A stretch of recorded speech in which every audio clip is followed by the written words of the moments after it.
Hello everybody. So this is just going to be a series kind of documenting my journey through this new game. For you guys who don't know, this is Brighter Shores. It's developed by, or designed by a guy named Andrew Gower. He is the original creator of RuneScape as far as I'm aware. Old school RuneScape and RuneScape Classic back in that time. So yeah, this is kind of like a new thing that a lot of players are really excited about. It's been in the making for years now. And anyways, all I've really done thus far on this account is I've leveled up what's called Guard, which is, as far as I can tell so far, it's basically you're leveling up your use of swords. You can use things like this, which are like a guard's kanabo, however you say that. You can wear like armor, different armor and stuff, and also bows and arrows, which I believe I have equipped here. Yeah, so like you can use the plumbate or a bow. You can use two-handed or one-handed weapons. So yeah, this is kind of what the guard is, and that's the only thing that I've leveled up thus far. So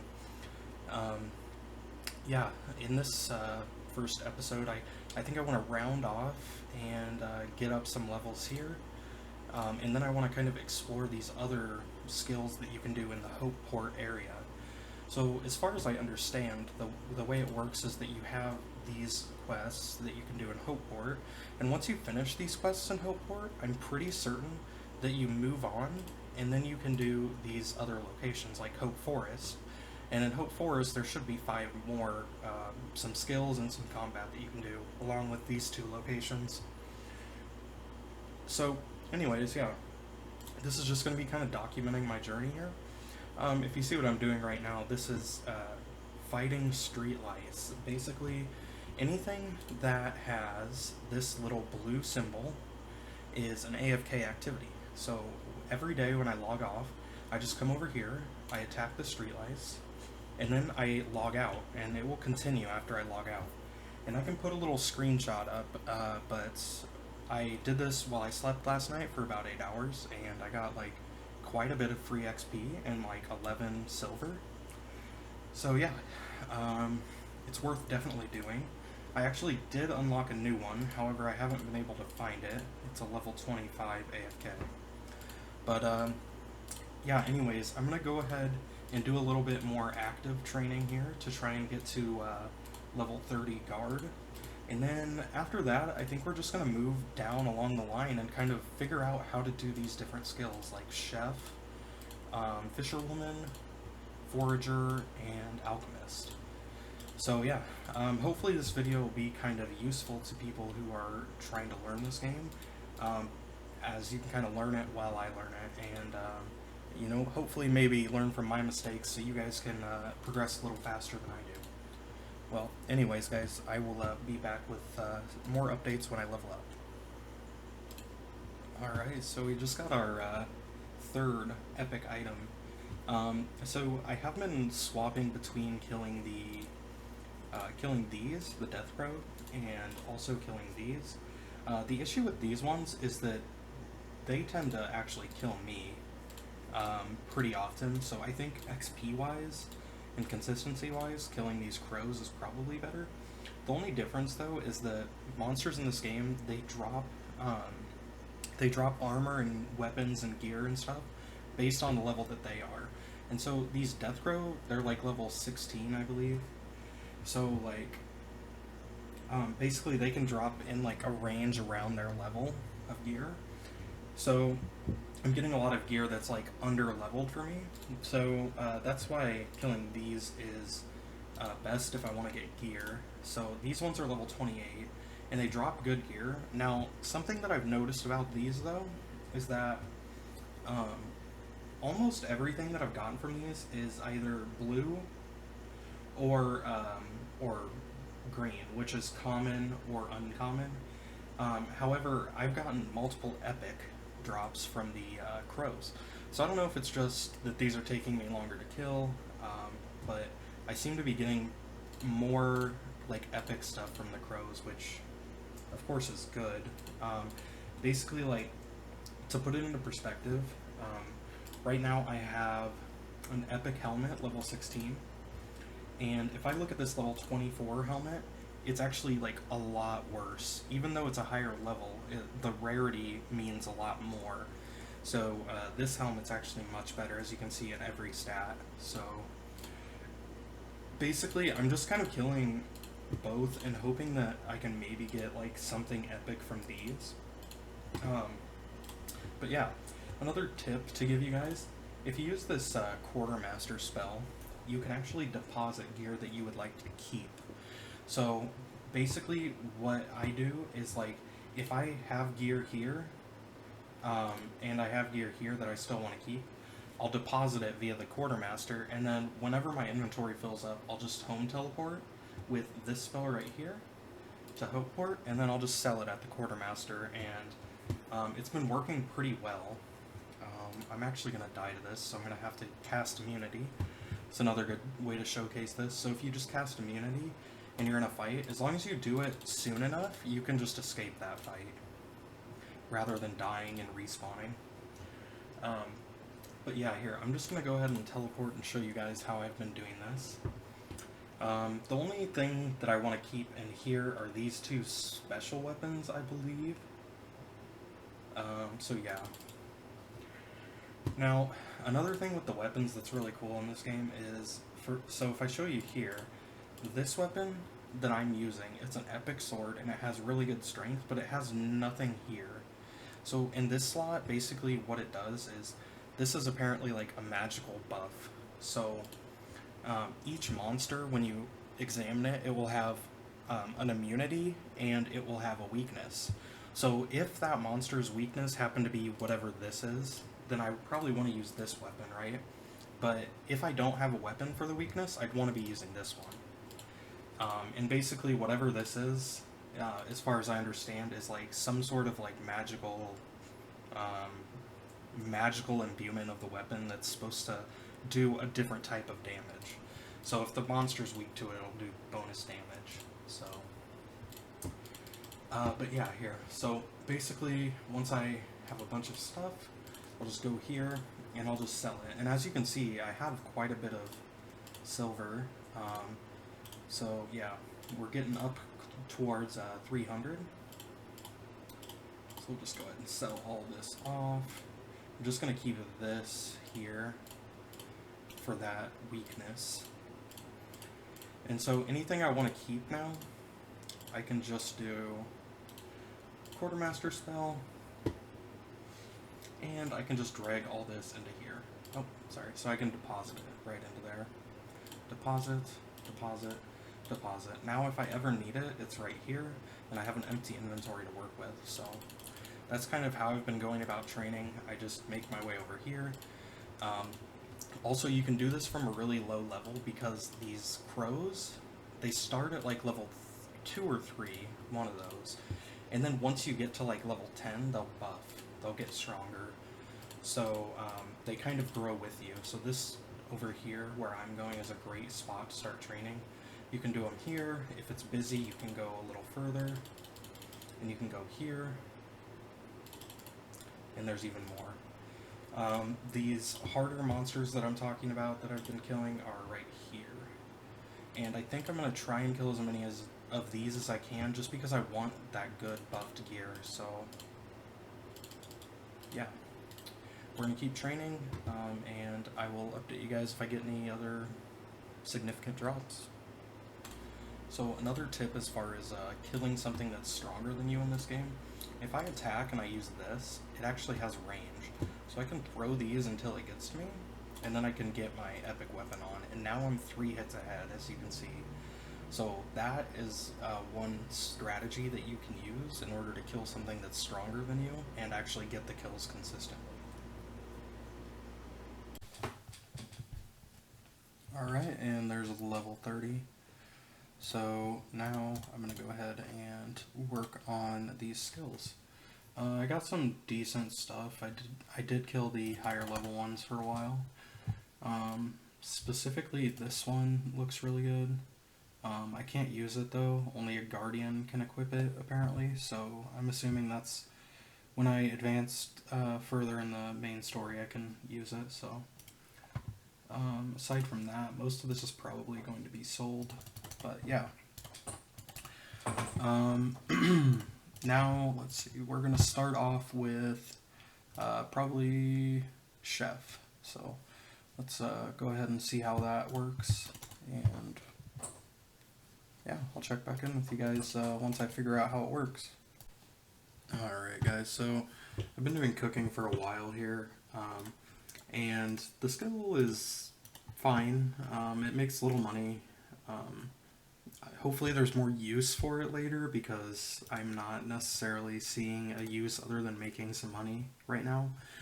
But basically how it works is you can find all of the recipes here. So like you want to make, if you're level 6, you can do this. You can also check which recipes you're able to make through here.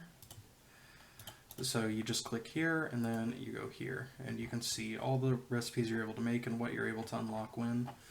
And then as far as what to put in them, you just read here. And so like, say you need to make a bacon sandwich, you just get these things, and you can click the ingredient to see exactly where to buy it. Like this one, you will go to Kevin's Ingredients, which is right outside. There's certain ones where you need to go a little further, like this one, where you need the frequently fresh fish stall, which is not too far. It is on the mini map over here. It is right around here. So yeah, that's basically what you do here. You just buy the ingredients and make the food, and then you can sell it back to the head chef for a profit. There's also bounties that you can do every hour. So I'll go ahead and show you one of the bounties. So we need 3 gray jellied eels. So we can just take that, and then we can always check them here. So you can go ahead and read if you don't know how to make them. So we're going to need the jellied eels. So we need gray eels, and we need gelatin.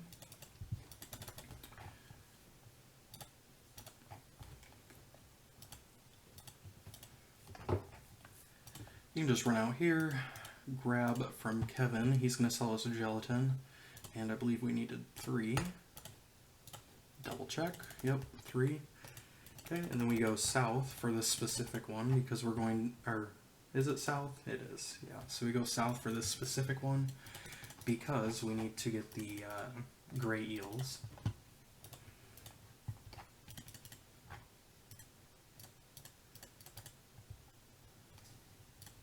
Okay, and this guy, the fishmonger, should sell us some gray eels. So we need, again, I think it's 3, yep.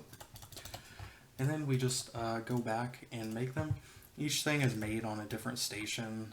It just kind of depends what you're making.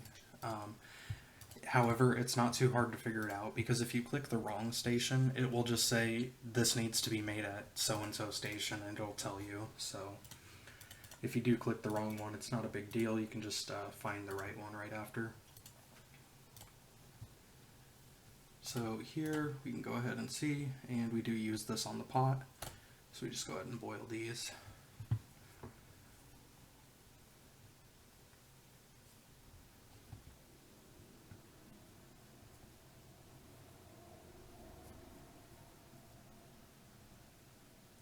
Okay.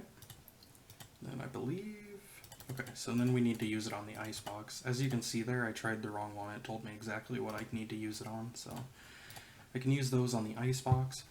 And then basically after you do this, you can just go here and show on map, and it will show you exactly where it is that you need to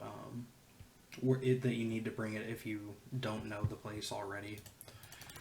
So yeah, this one looks like it's right over here, the forager's warehouse. If we zoom out, we can see that we're here and we just need to make our way over there. So the map's not too confusing.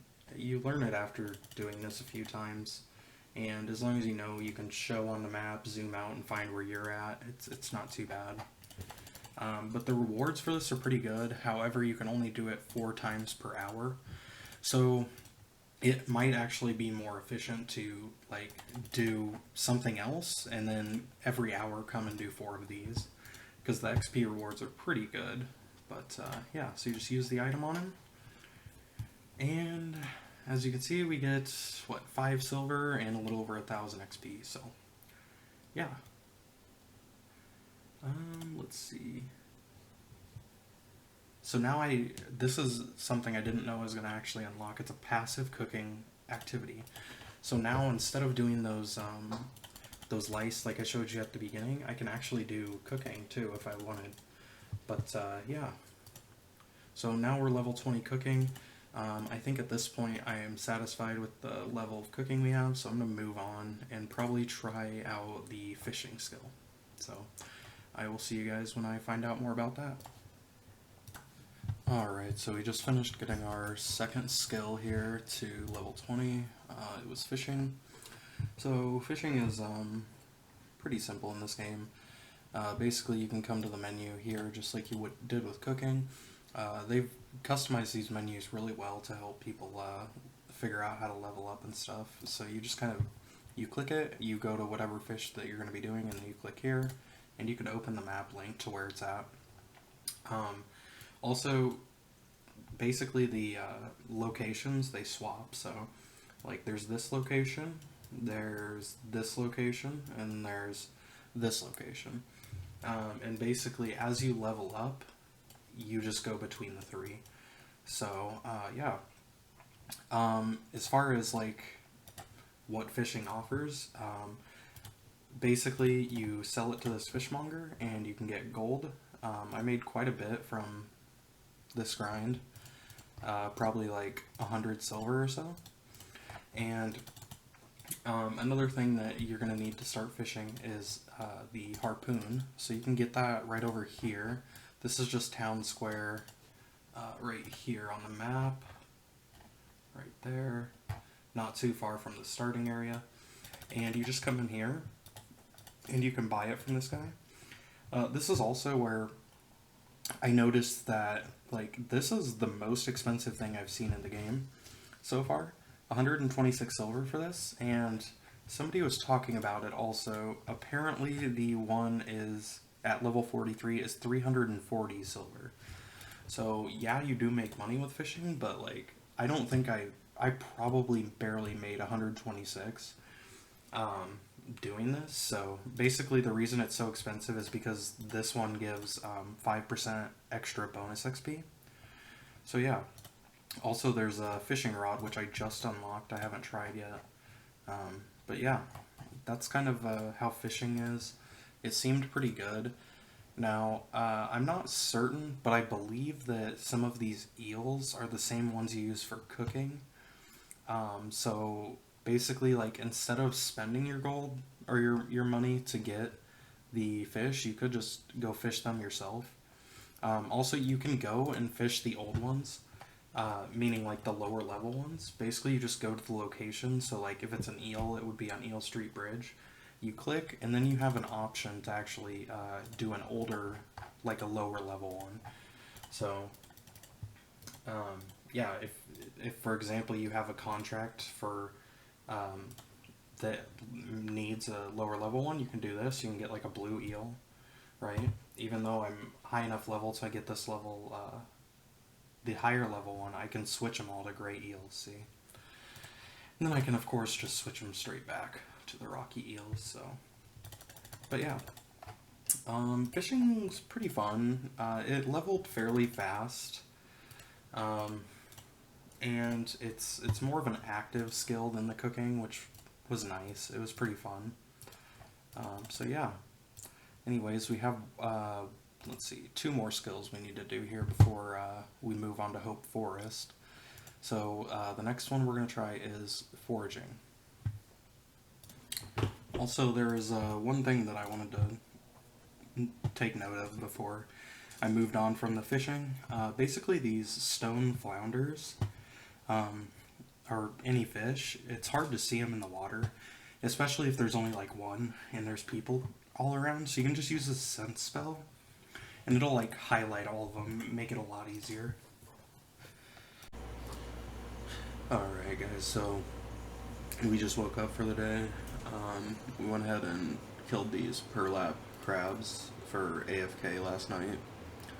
It looks like we AFK'd for 12 hours 40 minutes, and we got nearly 23,000 XP, as well as about 23 silver.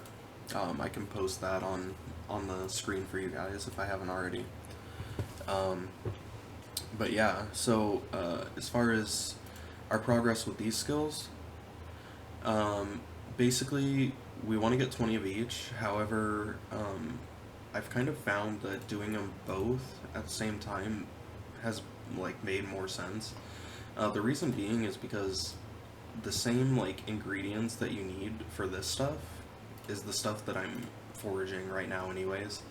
So what I've been kind of doing is like basically I can get like a bunch of brown kelp, and then I can go turn it into these 10% healing potions. So I've just been doing that and storing them. Alright, so we have reached 20 in the foraging skill. So at the beginning I was using some of the supplies I gathered to make some stuff. Just so I could, just enough to like figure out which things I wanted to actually spend my time gathering. So I did go ahead and gather quite a bit, which I'll show you here in just a moment. Alright, so here we are. So if I deposit all these, I can show you. So these are the potions that we already made. Making this many got me to 9 of, what's this skill called? 9 alchemist. And then we have a whole bunch of stuff in here. So we can make 162 more of the strong, or the 20% healing potions. And then we can make 24 of the 5% XP boost potions. So yeah, now that's all we had to collect for 20, so we're going to go ahead and use them and see how far it gets us in the alchemy skill. Alright, so we went ahead and used all the ingredients that we foraged. So it got us to level 17 and a little over halfway to 18. I'm not actually going to get to 20. I think it's fine the way it is now. So we can go ahead and take a look at how many potions I made. I have 173 of the 20%. I have 34 of the 10%, and 36 of the XP and hope port potions. So now I think I'm satisfied with having figured out what's going on in this section of the game. So at this point I'm going to go ahead and I'm just going to do these quests and try and unlock Hope Forest. Okay, that was a lot easier than I thought. So literally all I had to do was get my total level to 60 and then speak with Corporal Benz, and yeah, he's already given me access. So we got some XP. I don't know if we got any levels. Nope, but we're really close to another level. So I'm just going to make my way to, what's it called again? Hope Forest. And yeah, that's where we're going to start the next video.